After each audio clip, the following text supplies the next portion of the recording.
So hello everyone, welcome back to my YouTube channel. मैं Harshita Rathore as a GDS BPM post office में job कर रही हूँ। और जैसे कि थंबनेल देख के आपको पता लग ही गया होगा कि आज के इस वीडियो में हम जानेंगे कि जीडीएस से प्रमोशन कैसे होता है। जीडीएस से एमटीएस बनना है, पोस्टमैन, पोस्टल असिस्टेंट। इसके बारे में मैंने एक और वीडियो बनाया था, but because of lake of information I thought कि एक बार फिर से आपको सारी डिटेल्स इन्फॉर्मेशन दे दूं, ताकि जो भी लोग अभी ज्वाइन करने वाले हैं उन्हें प्रॉपर आइडिया हो जाए कि इसमें प्रमोशन के क्या क्या चांसेस है। और जीडीएस के बाद आपका फर्स्ट प्रमोशन कब हो पाएगा, एमटीएस के लिए इसके लिए सर्विस 2 साल चाहिए होती है या 3 साल चाहिए होती है एज अ जीडीएस। सारे जो भी आपके क्वेरीज है कि इसमें आपकी सैलरी इंक्रीमेंट कैसे क्या होता है जब प्रमोशन हो जाता है, डिटेल से हम जो भी आपके डाउट्स है वो सब क्लियर करेंगे। सो चैनल पे नए हो तो प्लीज सब्सक्राइब करके वीडियो को लाइक कर देना and let's begin. So guys, as a GDS आप सबको पता है कि जीडीएस का 4 घंटे का वर्किंग आवर्स रहता है, जो कि 10 से 2 बजे तक रहता है। इसमें बीपीएम की सैलरी 12,000 बेसिक सैलरी होती है और एबीपीएम की 10,000 रहती है, प्लस डीए और जो भी अलाउंस मिलते हैं वो सारा रहता है। सो इससे एबीपीएम की अप्रोक्स 15,000 और बीपीएम की अप्रोक्स 18,000 रुपए रहती है जो भी न्यू ज्वाइन रहते हैं। सो सबसे पहला जो प्रमोशन होता है वो होता है एमटीएस के लिए। जब जीडीएस 3 साल की सर्विस कर लेते हैं पूरी, सो उसके बाद वो एमटीएस की डिपार्टमेंटल एग्जाम जो होती है उसके लिए एलिजिबल रहते हैं। एसएससी के थ्रू भी एमटीएस, पोस्टमैन और पीए ऐसे जो रहता है पोस्टल असिस्टेंट, उसके लिए रिक्रूटमेंट होती है, बट उसमें कंपटीशन काफी ज्यादा रहता है। सो एज अ जीडीएस आप ज्वाइन कर लेते हो तो इसमें डिपार्टमेंटल एग्जाम्स होती है। सो इसके थ्रू आपको कुछ सालों के लिए सर्विस एज अ जीडीएस करनी पड़ती है। बाकी उसके बाद अगर आप डिपार्टमेंटल एग्जाम्स क्लियर कर लेते हैं तो आपका प्रमोशन हो जाता है। सो सबसे पहला आपका जो प्रमोशन होगा वो एमटीएस के लिए होगा, जिसके लिए 3 साल की सर्विस रिक्वायर्ड होती है। लास्ट ईयर ऐसा भी हुआ था कि काफी सारी पोस्ट खाली थी एमटीएस के लिए, तो 2 साल जिसकी भी सर्विस हो गई थी वो लोग भी एलिजिबल थे।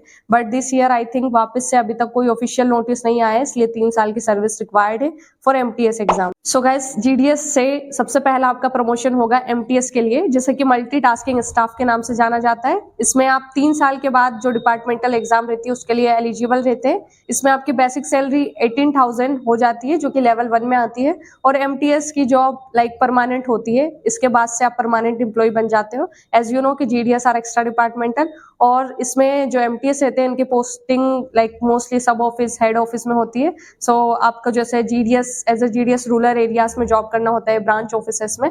एमटीएस के बाद आपकी पोस्टिंग सब ऑफिस, हेड ऑफिस वगैरह में होती है। सो वहां आपको जॉब करना होता है। एमटीएस की बेसिक सैलरी 18,000 होती है और उसके साथ उन्हें डीए, एचआरए और भी अलाउंस मिला के अप्रोक्स आई थिंक 30 के हो जाती होगी। बाकी और भी इन्फॉर्मेशन के लिए मैंने एमटीएस की सैलरी के रिगार्डिंग एक वीडियो बनाया है, तो उसे जाके चेक कर लेना। जीडीएस के बाद सेकंड प्रमोशन आप जो ले सकते हैं वो होता है पोस्टमैन के लिए। पोस्टमैन के लिए आपको 5 साल की सर्विस एज अ जीडीएस चाहिए होती है। लेवल 3 की जॉब रहती है, इसमें आपकी बेसिक सैलरी 21,700 रहती है और डीए, एचआरए सारी चीजें अलाउंस मिलने के बाद काफी अच्छी सैलरी आपको मिलती है। इसके रिगार्डिंग में मैंने वीडियो बनाया है, तो जाके चेक कर लेना कि पोस्टमैन की सैलरी कितनी होती है अलाउंस के साथ, कि पोस्टमैन क्या वर्क क्या होता है। सो इन्हें भी पोस्ट की डिलीवरी करनी होती है। बाकी इनकी पोस्टिंग भी सब office, head office, division office जो होते हैं वहां होती है।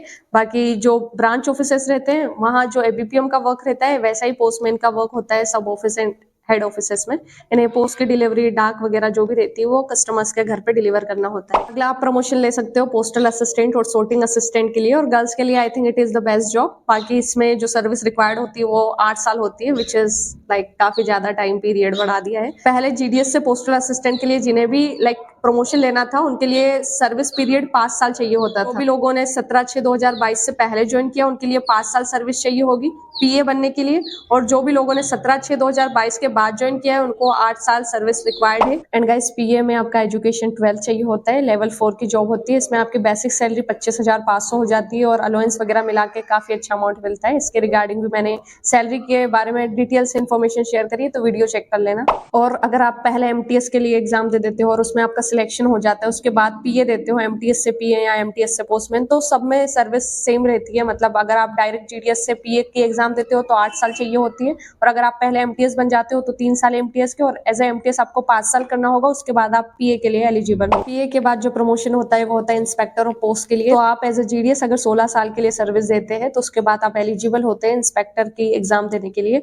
बाकी पीए के बाद अगर आप देते हो तो 8 साल रिक्वायर्ड होते हैं। सो 8 साल पीए बनने के और उसके बाद 8 साल इंस्पेक्टर की पोस्ट पे जाने के लिए टोटल 16 साल रिक्वायर्ड होते हैं। कि एग्जाम्स वगैरह निकालने में अप्रोक्स 20 साल आप मान के चल सकते हो कि इतना टाइम तो लगना ही है, वगैरह में डिले होता है, एग्जाम्स लेट कंडक्ट हुई अगर, और भी काफी रीजंस हो सकते हैं। ऑल्सो कट ऑफ भी काफी बार बहुत ज्यादा जाता है, एग्जाम्स का डिफिकल्टी लेवल भी बढ़ने वाला है क्योंकि काफी लोग ज्वाइन कर रहे हैं, so definitely cut off increase होगा। आपका क्वालिफिकेशन ग्रेजुएशन रिक्वायर्ड होता है और ये लेवल 7 की जॉब होती है जिसमें आपकी बेसिक सैलरी 44,900 होती है और डीए, एचआरए, टीए और भी अलाउंस मिला के आपकी अप्रोक्स 70K प्लस सैलरी हो जाती है एज ए इंस्पेक्टर।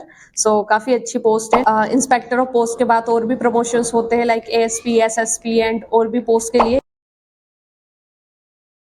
हाँ, तो गाइस यही सारी इन्फॉर्मेशन है कि आप एज ए जीडीएस अगर आप ज्वाइन करते हो तो कितने कितने साल के बाद आपका प्रमोशन होगा और कैसे क्या आपकी सैलरी रहने वाली है। बाकी आई थिंक कि नाउ डेज क्या हो रहा है कि इसका डिफिकल्टी लेवल भी बढ़ते जा रहा है। डिपार्टमेंटल एग्जाम्स में भी काफी लाइक न्यू वैकेंसीज आई है, काफी लोगों ने ज्वाइन किया है एज ए जीडीएस।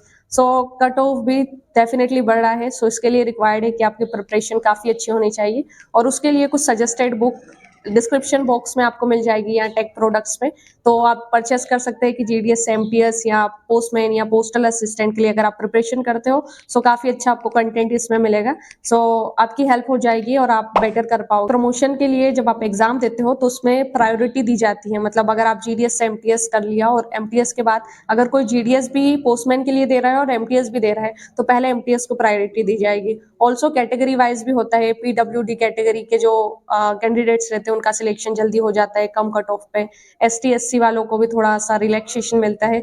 सो इन सारे फैक्टर्स पे डिपेंड करता है आपका सिलेक्शन। ऑल्सो अगर आप एग्जाम में काफी अच्छा स्कोर करते हैं तो देयर आर हाई चांसेस कि आप डिपार्टमेंटल एग्जाम्स को क्लियर कर पाओगे और प्रमोशंस ले पाओगे। अगर एज ए जीडीएस आप नए नए ज्वाइन कर रहे हो और आपकी पोस्टिंग भी पास वाले एरिया में हुई है और आपको सफिशिएंट टाइम मिल जाता है पढ़ाई के लिए, सो इट इज बेटर कि आप एसएससी वगैरह की प्रिपरेशन करो कॉम्पिटिटिव एग्जाम्स की। अगर क्लियर हो जाता है सो जितना टाइम लग रहा है, जैसे एमटीएस के लिए 3 साल, पीए के लिए 5 साल या इंस्पेक्टर के लिए और भी ज्यादा, दैट इज 16 ईयर्स, तो ये सारा टाइम आप रिड्यूस कर सकते हो अगर आप एग्जाम्स क्लियर कर लोगे। सो काफी अच्छा रहेगा।